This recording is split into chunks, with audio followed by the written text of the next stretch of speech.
Senior నాయకురాలు మాజీ MP వంగ గీతకు వైసీపీ అధినేత కీలక హామీ ఇచ్చినట్టు పార్టీ వర్గాల్లో చర్చ నడుస్తోంది. వచ్చే ఎన్నికల్లో కాకినాడ పార్లమెంటు స్థానాన్ని తిరిగి ఆమెకే ఇవ్వనున్నట్లు జగన్ స్వయంగా చెప్పారని పార్టీ వర్గాలు చెబుతున్నాయి.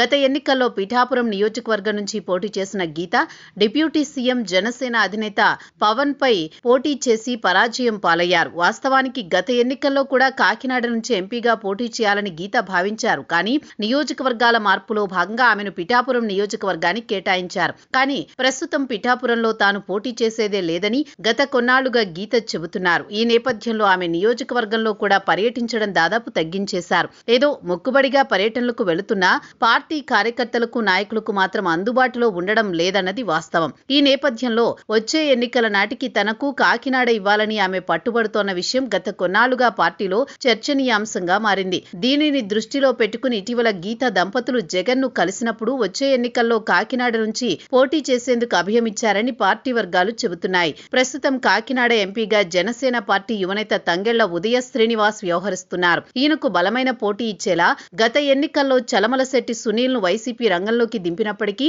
ఆశించిన విధంగా ఫలితం కనిపించలేదు. దీంతో వంగ గీత అయితేనే బాగుంటారని అంచనా వేసుకున్న వైసీపీ ఇప్పుడు తిరిగి ఆమెకు అవకాశం ఇవ్వాలని నిర్ణయించినట్లు పార్టీ వర్గాలు చెబుతున్నాయి. మరోవైపు మహిళా రిజర్వేషన్ బిల్లు కనుక అమల్లోకి వస్తే అప్పుడు జరిగే మార్పులను బట్టి కూడా వంగ గీత వ్యవహారం చర్చకు వచ్చే అవకాశం ఉంది. ఏది ఏమైనప్పటికీ తాను పార్లమెంటుకే పోటీ చేస్తానని చెబుతున్న గీతకు అనుకూలంగా పార్టీ వర్గాలు నిర్ణయం తీసుకున్నట్టు సమాచారం.